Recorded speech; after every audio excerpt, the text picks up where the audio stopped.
teman pemilih, kita bertemu kembali untuk podcast KPU RI. Apa kabar semuanya? Tepuk tangan dulu dong. Senang sekali bisa kembali menjumpai teman pemilih, dan hari ini adalah hari yang istimewa karena kita bertemu dengan salah satu pimpinan KPU RI juga, Bapak Idewa Kadewiyarsa Raka Sandi. Tepuk tangan dulu untuk beliau. Bapak selamat datang Pak Dewa. Baik, terima kasih Pak. Terima kasih sudah hadir di sini.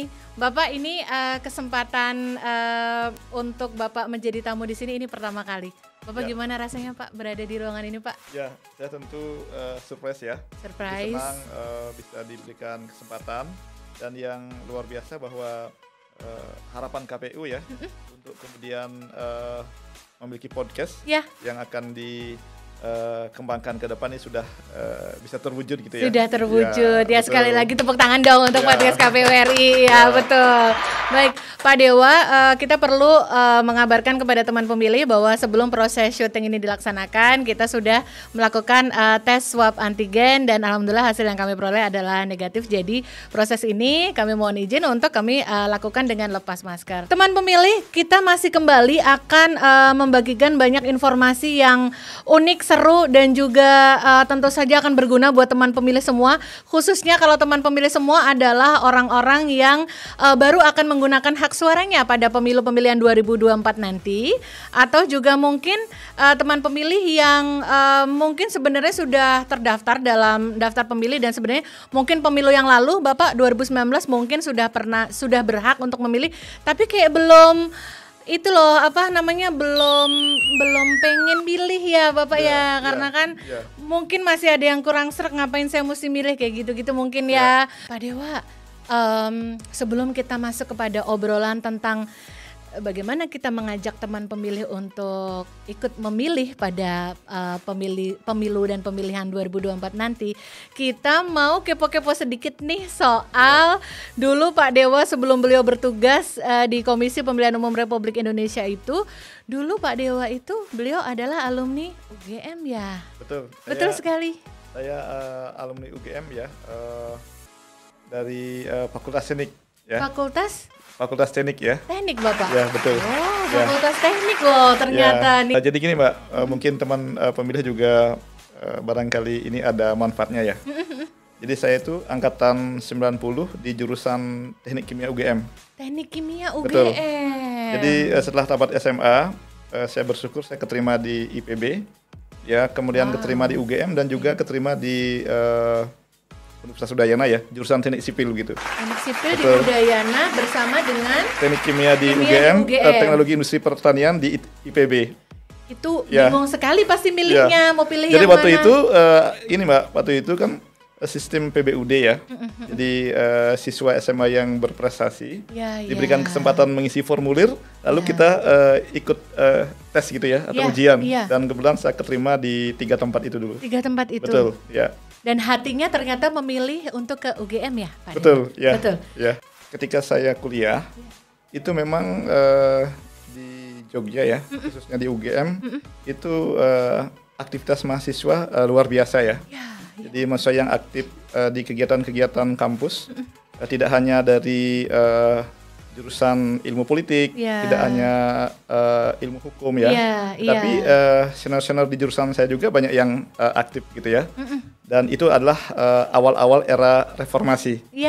Jadi saya sangat aktif ya dalam forum-forum diskusi, dalam kegiatan-kegiatan di fakultas, di universitas begitu. Dan itulah dinamika kehidupan mahasiswa pada saat itu. Jadi meskipun jurusan teknik ya kita juga concern ya terhadap isu-isu yang ada di masyarakat, termasuk situasi dan kondisi demokrasi pada saat itu. Betul. Akhirnya jadi banyak aktivitas. Terus kalau nggak salah nih teman pemilih, Pak Dewa justru aktifnya di jurnalistik di kampus ya, aktivitasnya ya Pak Dewa? Betul. Jadi saya juga berlatar belakang ya oleh kakak kelas itu diajak ikut ya, di jurusan kami itu ada majalah jurusan. Majalah jurusan. Ya, namanya Entropi. Ya itu memang dirintis oleh para senior terdahulu ya. Jadi beberapa tahun yang lalu ya kami ada reuni angkatan. Dan saya lihat itu masih ada ya.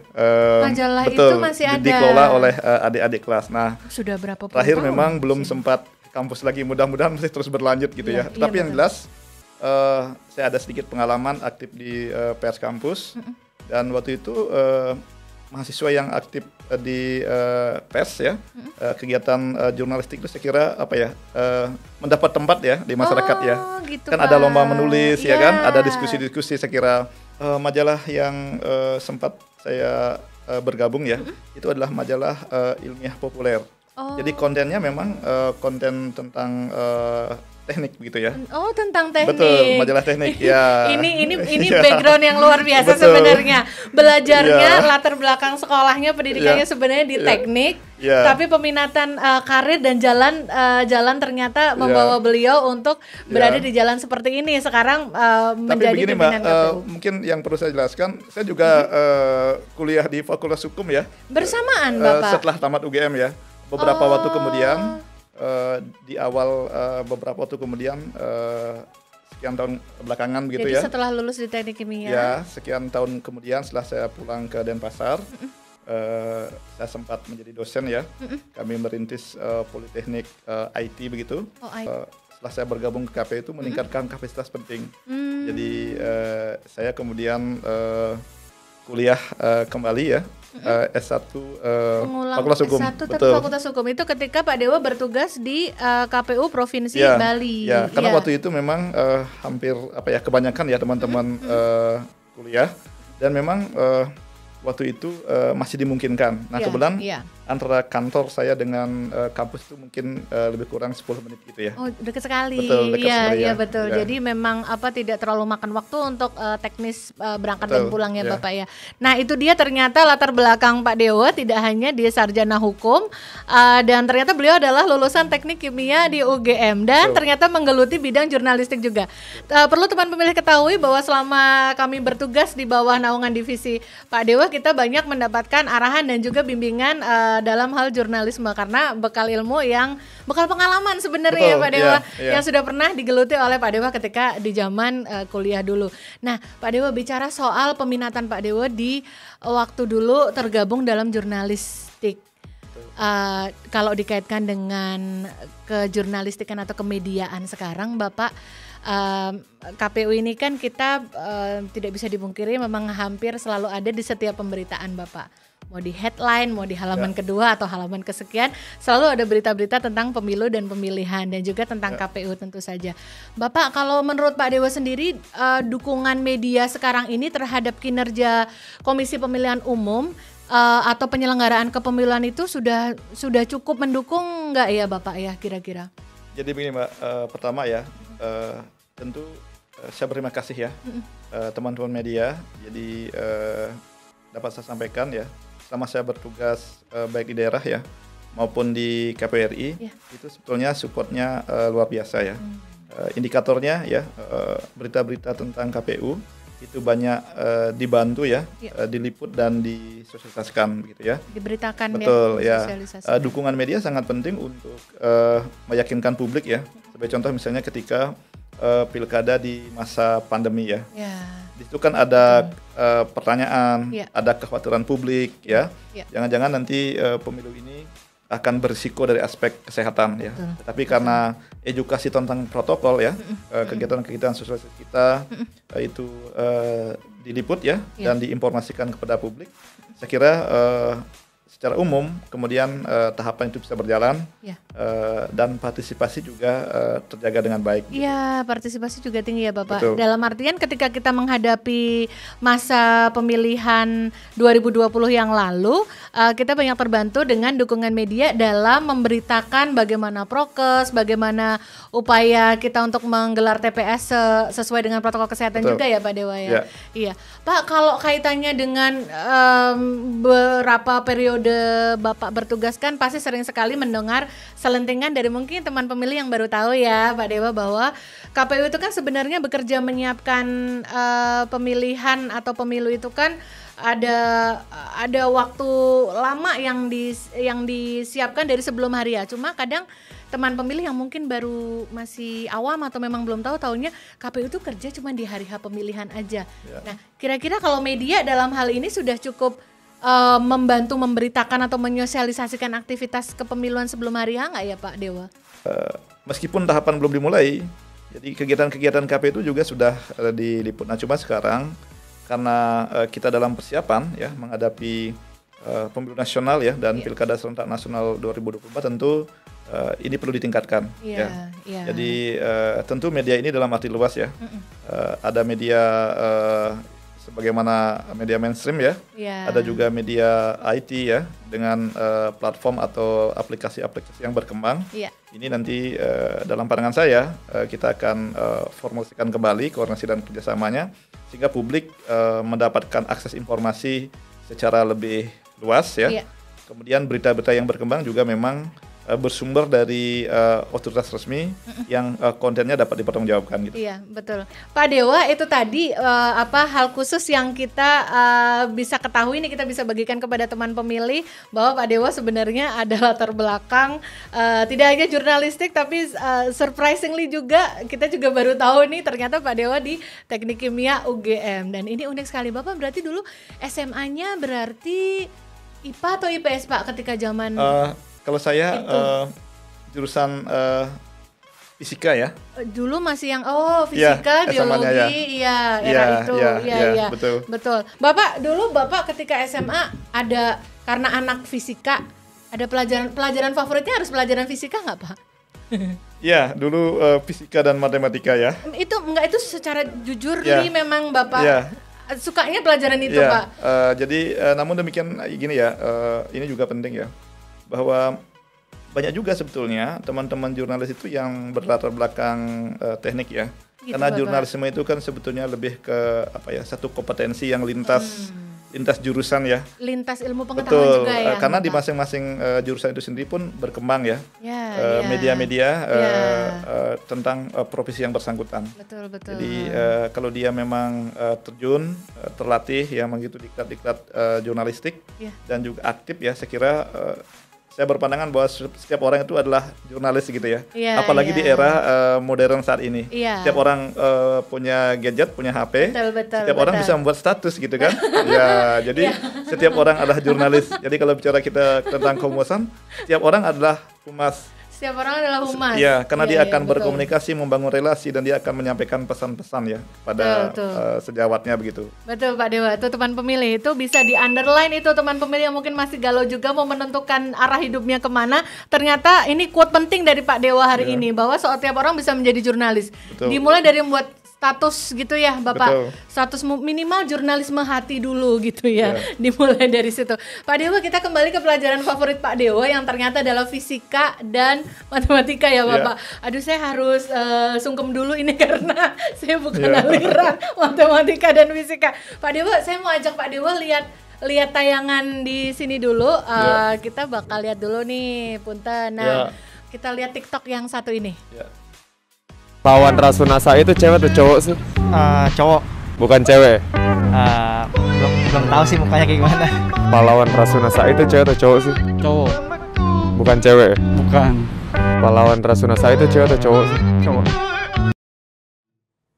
Nah itu Pak, itu sebenarnya itu Pak Dewa, teman pemilih juga tadi sudah melihat ya. Ternyata tidak semua orang yang sudah besar sekalipun mungkin tadi SMA atau mungkin kuliah ya Bapak. Ternyata tidak cukup bisa hafal atau tahu. Salah satu pahlawan itu ternyata dia tidak cukup tahu. Kalau dengar namanya Rasuna Said kayak cowok gitu. Ternyata beliau adalah seorang pahlawan perempuan gitu. Nah, ini melihat video-video seperti ini yang hal-hal yang kayaknya sebenarnya itu menjadi pengetahuan umum yang harusnya ya semua orang ya mestinya tahu gitu. Tapi ternyata tidak semuanya tahu atau tidak semuanya merasa perlu untuk tahu gitu Bapak. Nah, kaitannya dengan kita ada nggak Bapak punya kekhawatiran terhadap nanti di dalam proses menuju ke pemilu-pemilihan itu, apakah para generasi muda kita itu cukup punya awareness untuk tahu gitu ya Bapak ya, nanti 2024 tuh kita akan menggunakan hak pilih kita, hak suara kita gitu. Kalau menurut Pak Dewa concernnya khawatir nggak Pak? Ya memang kalau kita mau objektif ya, ini kan harus setidaknya di survei ya atau di riset gitu, agar kita tidak menilai adik-adik kita, ya anak-anak kita itu. Iya. Seolah nggak tahu gitu ya. Seolah nggak Jangan-jangan mereka lebih canggih ya. Kalau ini tadi sih soalnya kayak nggak tahu ya Pak begitu Dewa. ya. Nah, Ya. nah begini bagi saya beda ya. Kalau dulu di rumah saya itu bapak saya tuh menempel foto-foto pahlawan ya. Kalau kita datang, misalnya ada hari raya, ada hiburan tuh kita beli foto itu ya, kan foto-foto lalu ditempel di pasar malam. Iya, di pasar malam kan. Ya, pahlawan-pahlawan itu kan kita tempel gitu kan. Nah, Iya, itu. Pak. Tapi beda ya situasinya. Dulu informasi itu kan terbatas. Terbatas. Betul, orang-orang tua kita dia terlibat ya dalam pergulatan di masa itu. Ada juga yang berjuang ya bersama mereka. Betul. Dan karena mereka mengapresiasi pahlawannya, mereka bercerita ya soal tokoh-tokoh itu, lalu dia beli fotonya, dia ceritakan kepada anak-anaknya. Betul. Ya kan, betul. disitulah interaksi antara orang tua dengan anak itu masih dekat ya. Betul. Karena belum ada media-media yang lain, tentu ya menjadi kewajiban KPU kalau kita bicara lembaga untuk memberikan informasi dan sosialisasi. Yap. Pertama tentu bisa juga kepada keluarga ya. Kalau kita bicara segmen keluarga, orang terdekat di sekitar dulu ya Pak Dewa, ya. Saya saja misalnya seperti daerah yang saya ikuti ya, misalnya di Provinsi Maluku kalau nggak salah ya. Di Maluku. Ya, jadi ada kerjasama KPU dengan ibu-ibu PKK ya. Oh. Ya, jadi kemudian segmen yang dipilih adalah segmen perempuan. Segmen perempuan. Provinsi maupun kabupaten kota. Nah ini dengan satu pandangan bahwa ibu-ibu ini adalah selain ibu rumah tangga, tentu pendidikan anak ini kan ada di ibu lebih banyak ya dalam sistem sosial masyarakat kita. Nah, jadi kalau ibu-ibu itu sudah kita ajak berdiskusi, belajar bersama soal kepemiluan, tentu dia akan bercerita ya kepada anak-anaknya atau mungkin juga kepada suaminya. Ya. Betul kan? Orang-orang di sekitar beliau. Betul. Ya, betul, yang terdekat ya, Bapak ya. Itu satu metode. Metode kedua bisa juga kepada anak-anaknya. Sehingga anak-anak itu bercerita kepada bapak dan ibunya di rumah. Gitu ya. Iya, iya, nah, betul. Itu kalau kita bicara metode tatap muka langsung. Iya, iya. Tetapi dengan kemajuan teknologi sekarang kan kita bisa ya. Misalnya KPU nih ya, melalui media-media yang ada di KPU tentu harus di-create kontennya sehingga mudah dipahami ya, anak-anak kemudian tertarik ya, dan itulah yang kita sampaikan ya, sehingga pendidikan pemilih ya itu bisa sejak dini ya kita sampaikan, dan itu kemudian dirasa bermanfaat dan penting oleh mereka gitu. Iya, betul. Artinya Pak Dewa sepertinya masih cukup optimis nih dengan bagaimana kita masih bisa mendorong generasi muda sekarang untuk tetap punya awareness ya Bapak ya. Walaupun metodenya berbeda dengan ketika tahun 90-an dulu atau 80-an dulu ketika ya masa itu ya Bapak emang seperti yang disampaikan Pak Dewa, informasi masih terbatas gitu. Nah, dengan cara yang berbeda kita tetap bisa melakukan pendekatan yang berbeda ya Pak Dewa ya. Nah, artinya teman pemilih masih boleh kita tetap optimis bahwa masyarakat generasi muda sekarang itu belum tentu akan cuek ya Pak Dewa ya.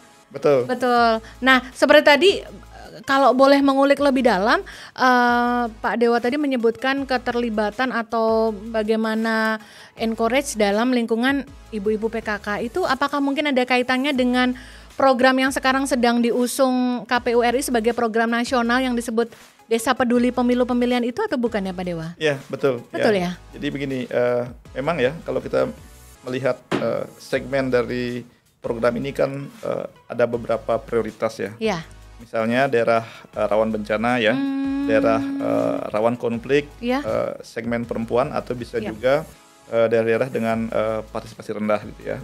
Tapi oleh karena sosialisasi dan pendidikan pemilih ini adalah satu program ya, masuk satu kegiatan yang sangat penting, tentu bisa juga disesuaikan dengan konteks lokal yang ada sehingga dia bisa menjadi efektif gitu. Betul, nah, betul.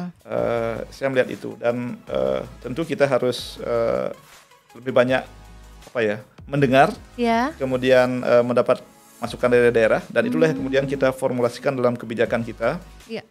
Dengan cara ini kita berharap ya ke depan ya, khususnya menghadapi tahun 2024 ini, ya kita akan menjadi lebih siap ya, dan masyarakat juga mendapatkan haknya mereka ya. Ya. Jadi saya kira informasi Yap. ya saya baca-baca ya ternyata hak informasi itu adalah hak konstitusional ya, karena Termasuk- diatur di dalam Undang-Undang Dasar kita. Iya, betul Pak Betul Dewa. ya. Jadi selain diatur di dalam Undang-Undang Dasar juga diatur dalam Undang-Undang ya tentang keterbukaan informasi publik ya. Betul. Jadi melalui itulah kita istilah saya itu membangun wacana ya, membangun narasi positif dengan tidak mendelegitimasi adik-adik kita, anak-anak kita, Iya. tapi kita dorong secara positif ya, Betul. sehingga mereka ada rasa memiliki dan juga bisa percaya diri ya untuk Betul. ikut dalam. Jadi kalau anak itu bilang gini, wah kami ini kok cuek ya, gitu, kamu nggak perlu. Nanti dia, wah gua dibilang cuek beneran gitu kan? Oh. Iya, kalau saya metodenya begitu ya. Iya, Ini iya, saya ini kan iya. apa ya? Saya pernah jadi dosen pendidik ya. Iya, Jadi iya. metode pendidikan itu adalah membersamai mereka, memberikan semangat ya, Semangat. atau spirit, lalu Ya. kita libatkan mereka dan Oh. jadikanlah mereka sebagai teman ya atau sahabat kita. Nah, Begitu. disitulah kita bisa membangun dan menanamkan nilai-nilai. Saya kira begitu. Ya, itu seperti kata Ya. bijak, ucapan adalah doa. Jadi ketika Ya. kita mengucapkan yang Ya. baik terhadap Ya. generasi muda tersebut, Betul. tentu dia akan terdorong juga menjadi baik begitu. Gitu ya, Pak Dewa ya. Jadi Ya. semangatnya tidak Dipatahkan. Betul ya. Ya, Namanya gitu. anak ya. Jadi kita motivasi mereka dan dengan metode ini ya, saya lihat banyak anak-anak kemudian tumbuh ya dengan interaksi sosial yang positif Iya. dan mereka menjadi anak-anak yang kreatif dan berprestasi ya. Iya, kreatif Di- dan ya, berprestasi. saya dari kecil diajar dengan metode seperti itu ya, dilibatkan, diajak, dan saya kira ini penting ya. Jadi tidak mesti harus di kota ya. Ya. Orang desa pun bisa melakukannya tentu dengan konteks mereka gitu. Betul, betul. Ya. Dan Pak Dewa, seperti kita mendengar dalam media informasi yang disebarkan oleh KPU RI, ini kan tahun 2020 kan Desa Peduli Pemilu Pemilihan itu kan masih pilot project, jadi hanya sekian titik atau sekian desa, sekian lokus ya Pak Dewa. Itu berarti kriterianya tadi memang yang tadi ya Pak, desa dengan kategori pemilih yang partisipasi pemilihnya masih kurang seperti Betul. itu ya. Itu kalau kan ada itu bentuknya kan kayak dibentuk kader di desa tersebut ya Pak Dewa ya. Ya. Itu siapa aja yang bisa jadi kader-kadernya itu Pak Dewa? Jadi kita melihat dari aspek regulasi misalnya, jadi kan KPU sudah mengaturnya ya, dalam Ya. pedoman teknis gitu. Ya. Jadi pada prinsipnya adalah mereka yang ada di lokus dimaksud ya, apakah di desa, desa atau di tersebut. kampung atau di kelurahan. Ya. Ya bisa juga adalah misalnya dari segmen atau unsur generasi muda ya. Oh ya.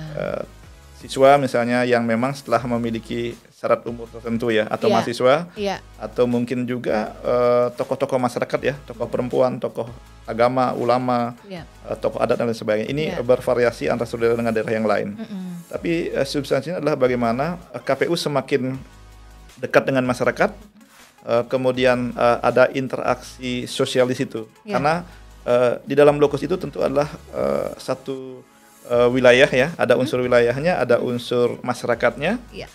dan ada unsur individu-individu di situ. Iya, Nah, kita betul. membangun sistem sosial, dari ini diharapkan akan lahir ya budaya demokrasi, kemudian budaya politik yang kemudian lebih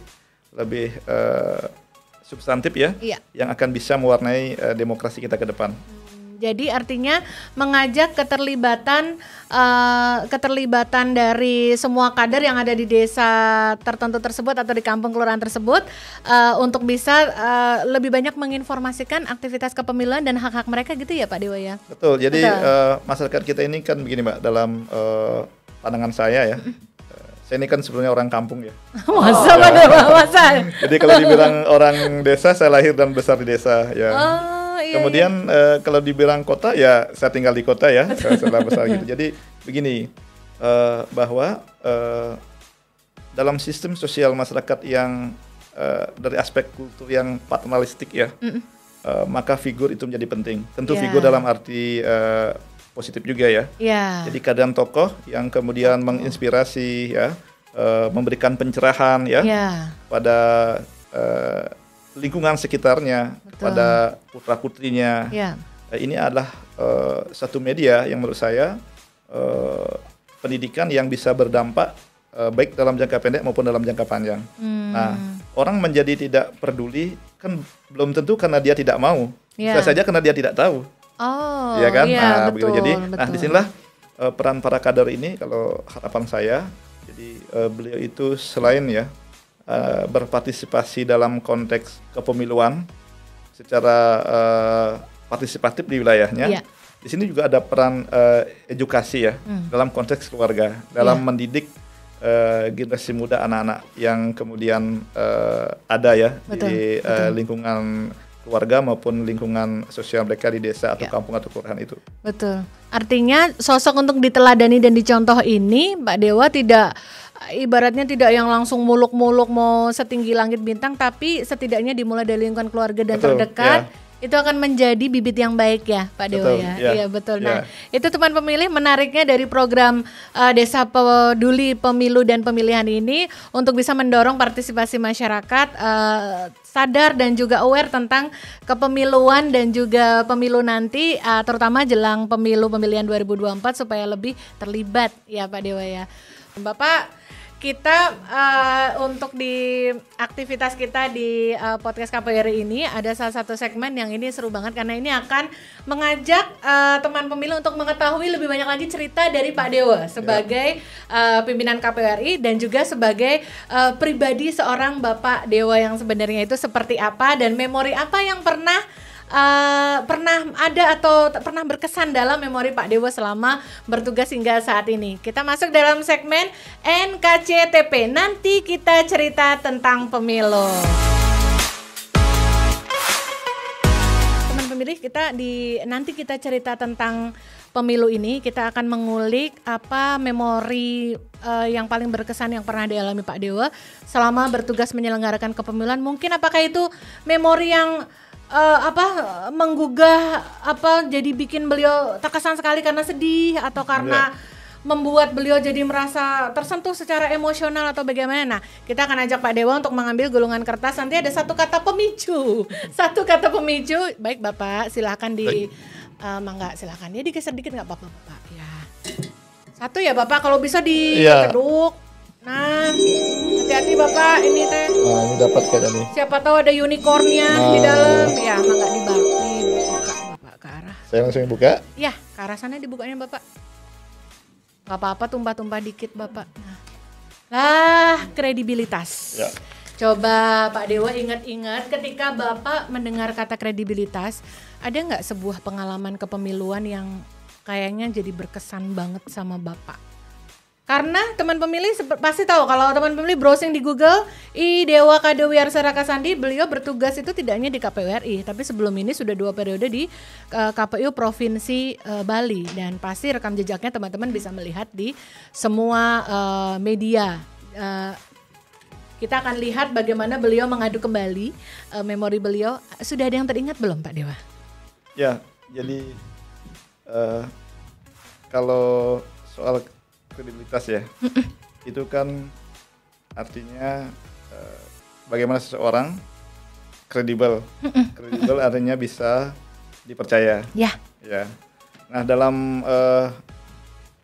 ilmu kepemiluan, begitu ya, itu atau etika penyelenggara pemilu itu lebih banyak disebut sebagai integritas ya. Integritas. Ya. Jadi orang yang berintegritas tentu orang yang kredibel, orang yang kata-kata dan perbuatannya itu sesuai dengan prosedur ya, aturan atau mekanisme yang ada. Satunya kata dengan perbuatan itu adalah berintegritas. Iya. Nah, karena dia berintegritas, lalu dia dipercaya, dia kredibel. Nah, jadi, penyelenggara pemilu ya itu tentu dalam setiap tindakannya, langkah-langkah dan kebijakan yang dia ambil sebetulnya tidak jauh ya dengan tema-tema atau wacana soal kredibilitas ini. Iya. Karena pemilu itu kan soal kepercayaan sebetulnya. Betul. Ya kan? Iya. Jadi bagaimana masyarakat percaya bahwa penyelenggara itu kredibel, penyelenggara itu bisa meyakinkan mereka bahwa pengadministrasian misalnya ya terkait dengan pilihan mereka Iya. dikonversi menjadi kursi, lalu ada calon terpilihnya, Iya. dan mereka melaksanakan tugas atau pemerintahannya secara efektif dan seterusnya. Iya. Nah, jadi saya tentu ya sekian lama mendapat kesempatan sebagai penyelenggara ini, ada peristiwa-peristiwa yang kemudian menjadi peristiwa penting gitu ya. Iya, jadi teringat Betul, terus ya, gitu. ya. Iya. Contoh misalnya, saya pernah ya, karena satu urusan yang sangat penting, itu agak mendadak harus ke daerah ya. Ya. Jadi ditugaskan oleh Pak Ketua. Ya. Itu sudah malam, mungkin sekitar 1 jam lagi ya, sebelum batas waktu untuk berangkat ke bandara begitu. Waktu itu persiapan PSU di Kabupaten Bovendigul ya. Ya, di Papua ya Bapak. Betul. Nah, di situ kami hadir bersama pimpinan yang lain, dan di situ kita lebih banyak mendengar ya masukan-masukan masyarakat gitu ya. Iya. Nah, setelah dilakukan dialog ya, tentu saya berterima kasih ya kepada para pihak yang ada di situ. Iya. Akhirnya PSU bisa berjalan, Ya. dan kemudian tahapan itu selesai ya. Selesai dengan Ya, baik dengan ya. baik. Jadi itulah tidak mungkin ya kalau kemudian orang itu tidak dipercaya atau kita tidak saling percaya untuk menyelesaikan satu pekerjaan penting ya, Ya. yang kemudian harus dipikul dan diselesaikan bersama. Iya. Ya, menurut saya kredibilitas, integritas ini penting di dalam konteks kita membangun tim, sehingga ada soliditas di situ ya. Iya. Betul. Jadi dalam ilmu matematik itu kalau 1 tambah 1 kan 2 ya. Iya. Nah, kalau kita bicara sinergi, 1 tambah 1 bisa jadi 3, bisa jadi 4. Wow. Gitu kan? Fleksibel ya, Mbak Dewa ya. Jadi, jadi kira-kira begitu ya. Iya, betul. Jadi ada energi tambahan ya. Dia bukan penjumlahan ya, tetapi dia memang tidak bisa dijelaskan ya dari aspek ilmu pasti. Betul. Tapi semangat betul. dan produktivitasnya dari aspek tata kelola ya, atau manajemen, saya sering lihat seperti itu. Jadi saya kira begitu ya. Iya, jadi ternyata yang cukup berkesan untuk Pak Dewa, salah satu hal yang terkait kredibilitas adalah itu tadi teamwork. Betul. Dan siap untuk menjalankan tugas, dan ternyata ada kemiripan nih dengan aktivitas Pak Ketua kemarin. Ternyata kalau yang Papua tuh berkesan banget di hati. Betul. Ya Pak Dewa ya. Iya. Ada apa dengan Papua gitu, jadi kayak selalu melekat ceritanya gitu. Baik Pak Dewa, terima kasih telah membagi ceritanya untuk kredibilitas. Masih ada satu lagi Bapak, mangga ambil satu lagi. Tapi diaduk lagi Bapak. Jadi kalimat yang saya incer, kata-kata yang saya incer belum ini belum ada yang ngambil ya. Soalnya seru gitu. Pasti penasaran ini ya. teman pemilih. Ini apa kira-kira nih? Mangga dibuka Bapak. Apa itu nggak kelihatan dari sini? Sentimental. Oh, sentimental, ya. Teman pemilih bisa lihat ya, sentimental. Oke. Iya. Kita akan biarkan dulu beberapa detik Pak Dewa menggali memori hal sentimental apa yang terasa berkesan sekali untuk beliau ketika selama menjalankan tugas-tugas penyelenggaraan kepemiluan ini nih. Pasti penasaran kan ya. Nah, teman pemilih sembari menunggu Pak Dewa untuk menggali memori, jangan lupa loh buat yang belum subscribe, harus subscribe di channel YouTube Komisi Pemilihan Umum Republik Indonesia, karena subscribe itu gratis gitu. Bapak gimana? Sudah teraduk memorinya? Ya. Mangga silakan dibagi, mungkin teman pemilih penasaran sekali. Ya, versinya. jadi sentimental. Ya. Saya selalu melihat dari konsepnya ya. Itu kan sentimen. Lalu orang bicara, oh ini sentimen pribadi nggak ya? Gitu kan? Ya. Jadi saya kira memang sebagai pribadi gitu ya,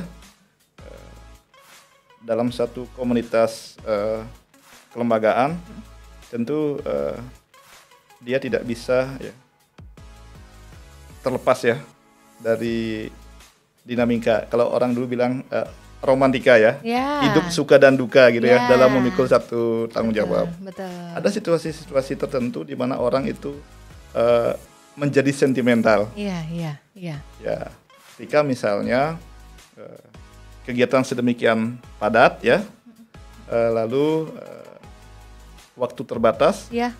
harus selesai, harus ada keputusan, harus ada hasil. Dan penuh tekanan dong, Betul. Bapak ya, pressure. Betul. Ya. Ya. Misalnya ya, kita bisa lihat pada saat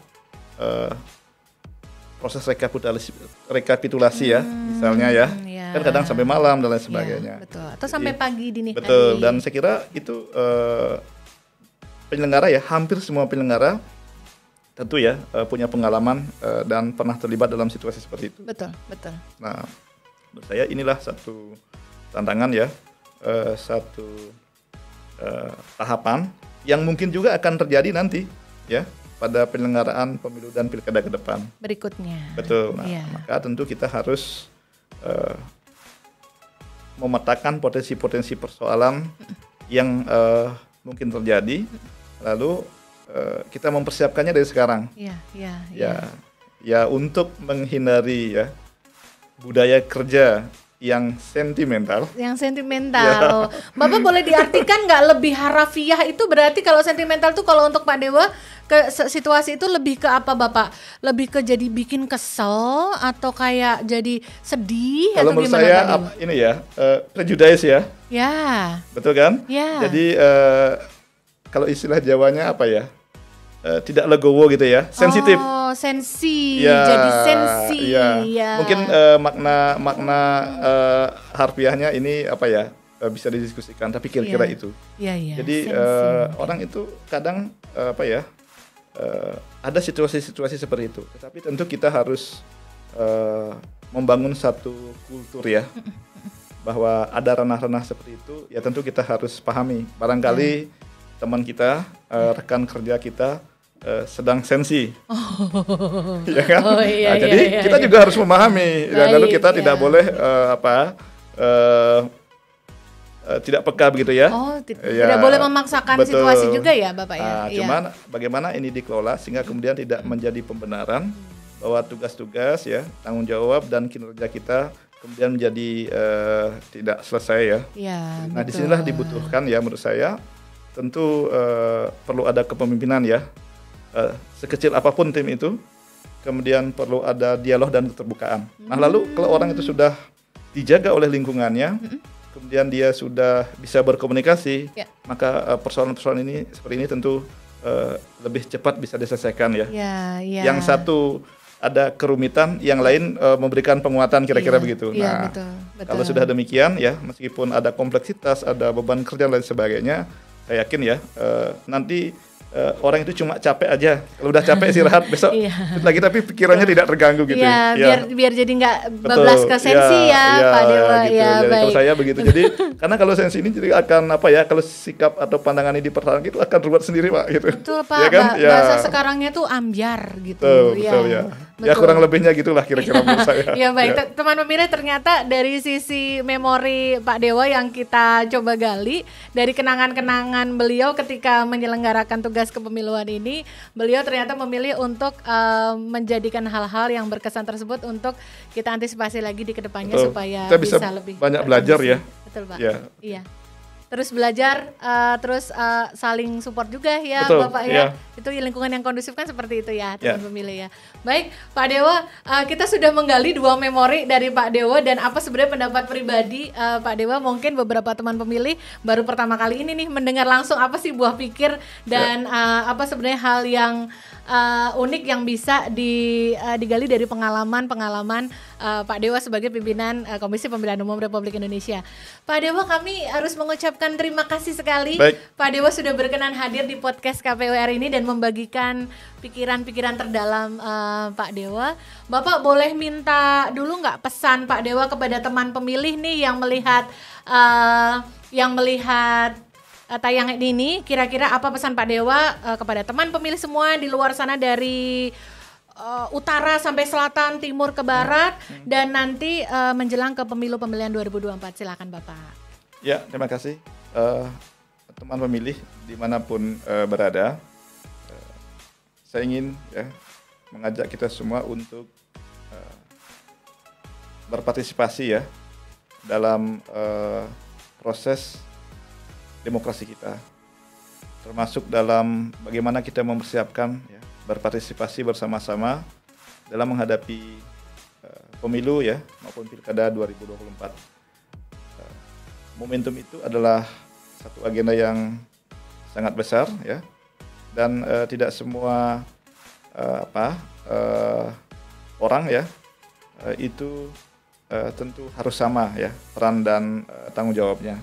Tapi saya berharap ya masing-masing bisa berkontribusi gitu ya untuk kemudian mempersiapkan dan melaksanakannya dengan baik ya, karena itu akan berlangsung ya dalam 1 tahun yang sama. Iya, betul. Kemudian akan memilih para pemimpin-pemimpin kita, betul, yang akan mengambil kebijakan. Nah, tentu ini sangat penting, dan pilihan Anda, teman pemilih, akan menentukan ya arah dan masa depan bangsa dan negara kita. Saya demikian, Mbak. Luar Terima biasa kasih. sekali. Terima kasih banyak ya Pak Dewa atas Ya, pesannya terima untuk kasih. teman pemilih semua.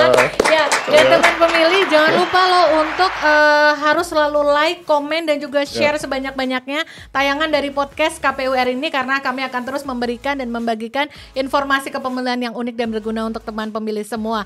Subscribe untuk teman pemilih yang belum subscribe, karena subscribe itu gratis. Dan mendukung terus Komisi Pemilihan Umum Republik Indonesia memberikan banyak informasi kepemilihan untuk Anda semuanya. Bapak Dewa, kita harus say goodbye dulu sama teman pemilih. Dan jangan lupa saksikan terus podcast KPU RI hanya di kanal YouTube Komisi Pemilihan Umum Republik Indonesia. Podcast KPU RI terdepan bicara kepemiluan. Terima kasih. Oke, terima kasih.